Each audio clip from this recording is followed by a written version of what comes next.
Читањето книги е богатство што трае за целиот живот. Особено во овој празничен и зимски период, кога повеќе време од денот го поминуваме во своите домови на топло, секогаш имаме и повеќе време да прочитаме некоја книга. Што ја одбележа 2025 година во поглед на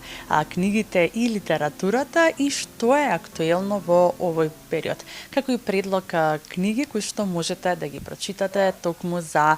празниците. Ова утро ве поздравуваме од книжарницата 3, каде што со Милена Селјановска ќе ги одговориме сите овие прашања. Милена, ќе ви посакам добро и убаво утро. Ви благодарам за одвоеното време и што секогаш сте тука на располагање да ги запознаеме гледачите што беше она најактуелното во 2025 година, а доколку пропуштија можеби да го прочитаат, но и како да ги поминат овие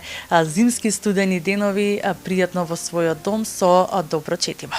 Добро утро и од мене. Драго ми е што се гледаме во едно вакво празнично издание и да зборуваме за она што најмногу сакаме, тоа се книгите. 2025 година беше плодна и за нас како издавачи и пред се на домашната книжевна сцена. Би ги издвоила насловите на Венко Андоновски, Александар Јава на запад, Лидија Димковска за прв пат се појави на сцената со роман за деца и млади, но и за возрастни, бидејќи станува збор за едно многу слоевито дело, 13-тиот, Виолета Танчева Златева со поетската збирка на Тисо, Ерос и Танатос, Ивица Челиковик со Повратник со две лица, Ирена Јурчева Ќе помине и моќта, но има и ред други наслови кои што пристигна и кои што нам не одбележаа годината.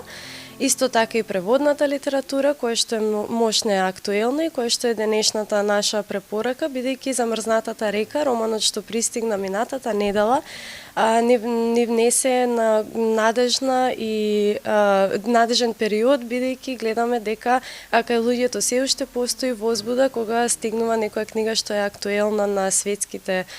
топ листи и сега може и да ја прикажеме.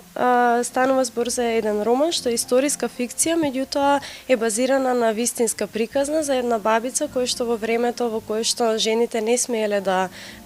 бидат присутни на суд, таа се бори за правдата и може да се каже дека едно и феминистичко четиво, нешто слично на лекции по хемија, што пак во 2023 и 2024 година ни беше исто така еден од хитовите. Интермецо од Сали Руни исто така е наша препорака, бидејќи Сали Руни е доста позната писателка, но гледаме и да носиме наслови од сите жанрови со цел да се покријат сите читателски вкусови. Во 2025 освен што ни одбележаа саемите, книжевните базари, зимскиот и летниот фестивал и сега повторно се враќаме на зимскиот фестивал, имаше една акција која што ние ја нарекувавме Бук алерта, која што навистина им овозможи на голем број од читателите да можат да читаат на 50% попуст, така што оваа година забележавме и еден пораст и во однос на продажбата, веројатно тоа се должи на понудите и попустите, тоа е знаки дека читателите не следат. Во однос на децата, како што споменав 13-тиот, бидејќи станува збор за мощно квалитетно четиво, тоа е нашата препорака за зимскиот распуст. Но сега кога ги повикуваме секогаш да дојдат до книжарницата за самите да можат да си одберат што ќе читаат следно и бидејќи празниците најчесто ги поминуваме дома во домашна атмосфера, би го заокружила сето ова со еден цитат од Руми кој што вели дека ако се следи светлината на срцето, секогаш ќе се најде патот до дома, па ете преку еден убав цитат поетски би им ја честитала новата 2026 година. Да, прекрасно, Милена, нели кажано од ваша страна, многу книги, нели, секогаш е во овој празничен период и сакаме да подариме книга некогаш дали на колега, на колешка, на пријателка, на сопругот, на мајката, на таткото, но како еве ги советувате луѓето кои што ќе дојдат и бараат еве совет од вас, кој е вистинскиот избор што да подарат еве за Божик во овој празничен период или едноставно нели само кога бараат книга за подарок? Нашиот совет секогаш е да го следат она што другиот го чита, меѓутоа некогаш е добро и да се експериментира, некогаш се подарува и книга која што лично нам ни се допаѓа, другиот не би си ја купил, но гледам дека најчесто одат со најсигурна варијанта која што е класиците, па затоа и постојано ја зголемуваме таа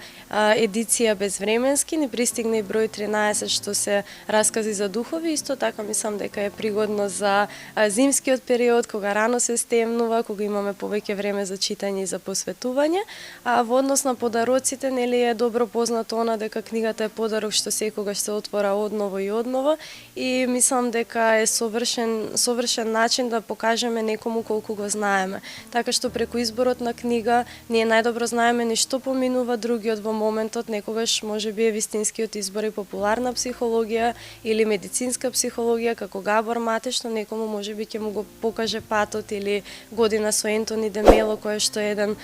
духовен водич за тоа како да во текот на една година како да стигнеме до среќа и исполнетост, која што не подразбира инстантна среќа, туку вистинската суштина на животот, но изборот е голем и секогаш треба да се водиме според срцето и според саканите. Да, и во книжаниците на 3 секогаш имаме што да најдеме, нели, дали се работи за деца, за повозрасни, за млади, буквално за секоја возрастна граница има, нели, што да се прочита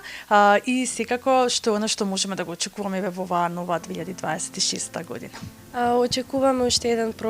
проблесок на домашната книжевна сцена. Се надевам дека ќе се појават и нови имиња кои што ги подготвуваме, но се уште не ги откриваме. Но такво откровение ни беше Нина Шуловик Цветковска, која што